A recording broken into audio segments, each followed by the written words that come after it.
नमस्कार प्रणाम भोजपुरिया भैया लोग। और सब बताएं कैसे बानी रुआ सब है।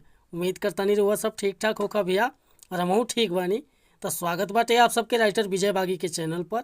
और आज उपस्थित बानी रुआ सबके बीच में लेके पारंपरिक छठ मेटर। बहुत बढ़िया गीत के रचना के लिए बानी, और दिल से बताओ तनी भैया कि बढ़िया म्यूजिक बनवा के और बढ़िया तरीका से गायकी कर देतनी तो ये गाना छठी माई के बच जाई भैया। तो चलिए देर ना करते हुए मैटर के शुरुआत कइल जा। आखिर ये गीत के कैसे गावे के बा, का एकर धुन बा, का लय बा।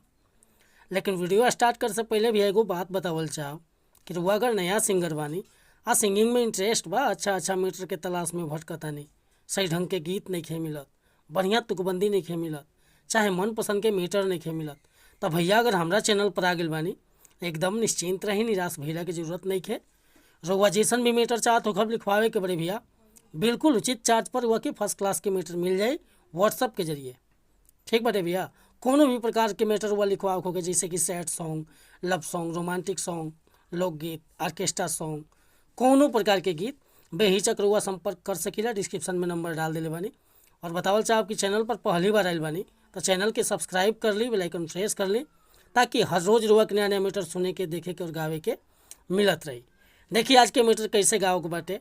एगो पत्नी बड़ा भाव में अपना पति से कहतिया कि मथवा पधई के दौरिया चलिए सैया छठी घाटे। ओकरा बाद कोरस रही, माथावा पधई के दौरिया चलिए सैया छठी घाटे। पेन्हली हाली से पियरिया चलिए सैया छठी घाटे।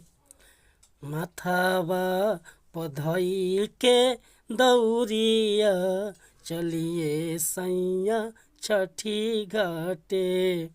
पेन्हली हाली से पियरिया चलिए सैया छठी घाटे। भैया इमें कोरस रही। अगर ये मीटर पसंद बा, फुल गीत लिखवावे के चाहता नहीं, बेहिचक हमरा व्हाट्सअप नंबर पर संपर्क कर सकीले। व्हाट्सअप के नंबर बा 8874473128। मिला तनी फिर से अगला वीडियो में। अगर वीडियो पसंद आए तो लाइक करब, कमेंट करब, और चैनल पर पहली बार आए तो चैनल के सब्सक्राइब कर लेब। जय हिंद, जय भारत, जय भोजपुरी समाज।